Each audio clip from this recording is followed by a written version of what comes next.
Sri Lanka, a beautiful island nation home to 22 million people, has found itself neck deep in an economic crisis. How did it get there? Let's find out.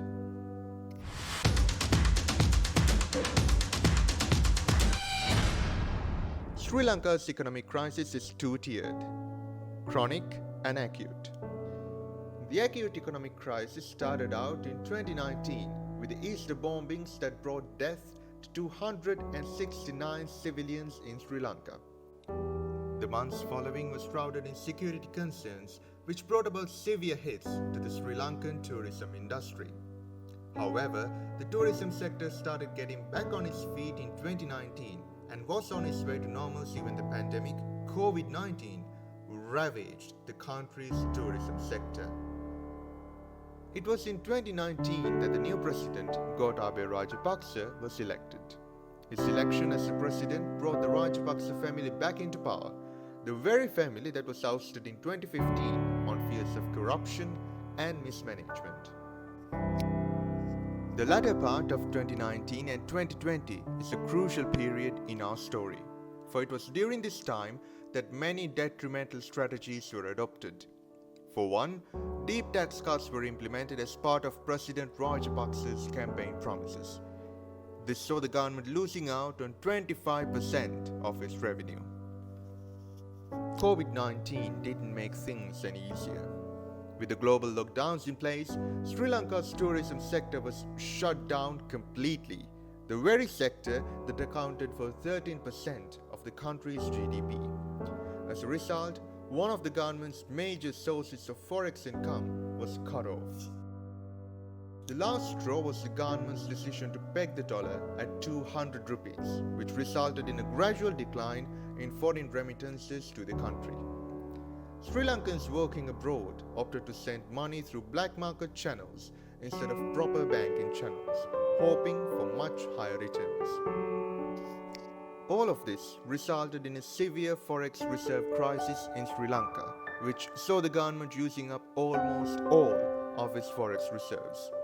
$7 billion of forex reserves were reduced to a mere $1.9 billion in 2022, most of which were unusable currency swaps.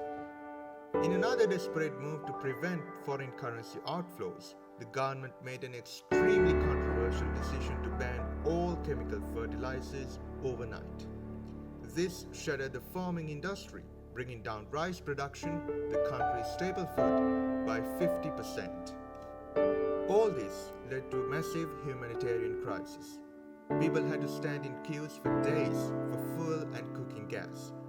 Power cuts at one point reached 10 hours per day.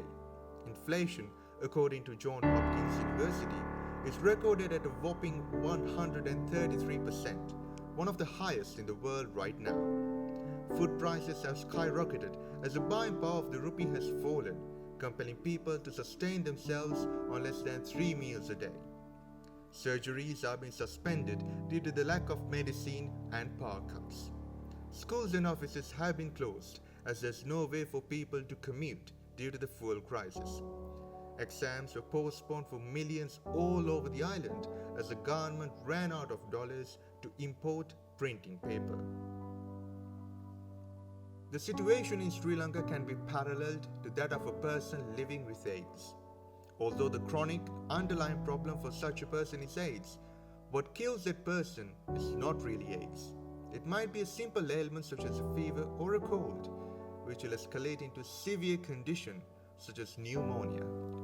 The chronic underlying problem for Sri Lanka is a decades-long mismanagement, corruption, and poor policies. The recent economic crisis is a culmination of all the issues that we have been a part of since Sri Lanka gained independence. Will Sri Lanka get out of this economic crisis, or will they fall deeper? Comment your ideas below.